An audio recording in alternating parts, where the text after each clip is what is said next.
Je restai figé après que Philippe eut fini de parler. Pendant un instant, j'eus l'impression de ne plus être dans mon propre corps. Tout ce qu'il venait de dire se répétait dans ma tête, et je n'arrivais pas à croire que cela m'arrivait le soir même de mon mariage. Je regardais mon mari, puis Tony, essayant d'imaginer ce que Philippe me demandait de faire. Rien que d'y penser me mettait profondément mal à l'aise. Je me demandais comment je pourrais être avec le jeune frère de mon mari pendant que lui resterait là, à regarder, comme si c'était quelque chose de normal.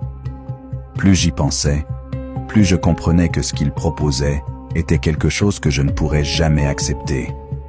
Dans mon cœur, je me parlais en silence. Ce n'est pas normal. Aucune femme ne devrait accepter cela. Ce n'est pas le genre de mariage dans lequel je suis entré.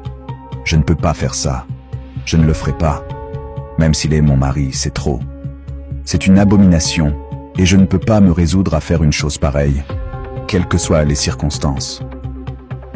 Je savais que je devais répondre, mais je savais aussi que parler directement risquait de provoquer une situation que je n'étais pas prête à affronter.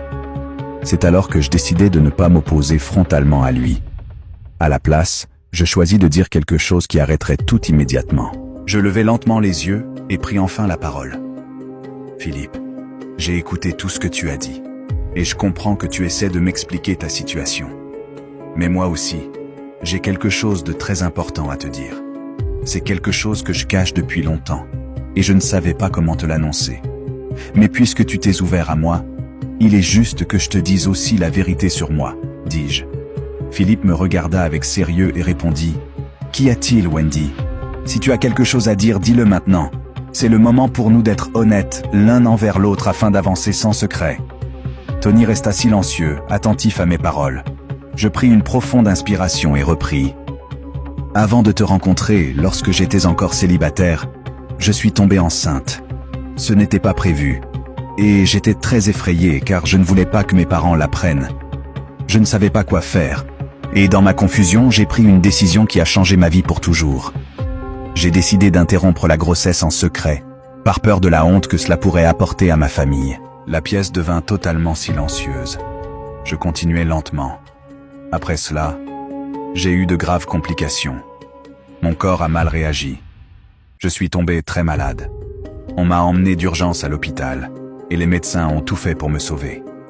Finalement, ils m'ont expliqué que l'infection avait complètement endommagé mon utérus, et que la seule façon de me sauver était de l'enlever.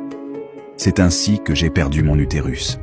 Depuis ce jour, je vis avec la réalité que je ne peux pas porter d'enfant.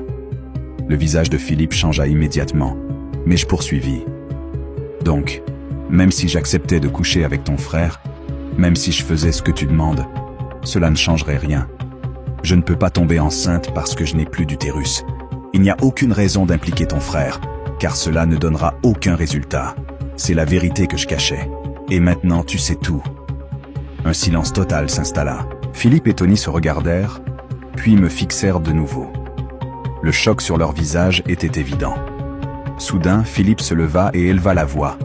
« Wendy, qu'est-ce que tu racontes ? Tu es en train de me dire que tu n'as pas d'utérus et que tu m'as caché ça avant notre mariage. Pourquoi aurais-tu gardé un secret aussi important ? Tu te rends compte de ce que cela signifie ?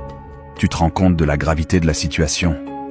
C'est quelque chose que tu aurais dû me dire dès le début. » Je me levai aussitôt et lui fis face. « Philippe, tu me demandes pourquoi je ne t'ai rien dit, mais toi, pourquoi ne m'as-tu pas dit avant le mariage que tu ne pouvais pas rendre une femme enceinte ? Tu as caché ton secret, et maintenant tu me reproches d'avoir caché le mien. Est-ce juste ? Tu voulais que j'accepte ta situation sans discuter. Alors pourquoi ne peux-tu pas accepter la mienne ?» Philippe secoua la tête, toujours agité. « Non, Wendy, je ne te crois pas. Ce que tu dis n'a aucun sens pour moi. Je ne peux pas accepter une histoire pareille sans vérification. C'est trop sérieux pour que je me contente de ta parole. Tu aurais dû me le dire plus tôt. Et maintenant tu m'annonces ça à un moment pareil. Je n'y crois pas. » Il me désigna du doigt et ajouta fermement. « Demain matin, je t'emmènerai moi-même à l'hôpital. Nous ferons des examens complets, et les médecins confirmeront tout. Si ce que tu dis est vrai, alors nous le saurons. Mais si ce n'est pas le cas, tu devras expliquer pourquoi tu as essayé de me tromper. Je n'accepterai pas cela comme ça. » Tony resta silencieux, observant la scène alors que la tension montait dans la pièce. Je restais là, sans rien dire. La nuit qui devait être la plus heureuse de ma vie s'était transformée en toute autre chose.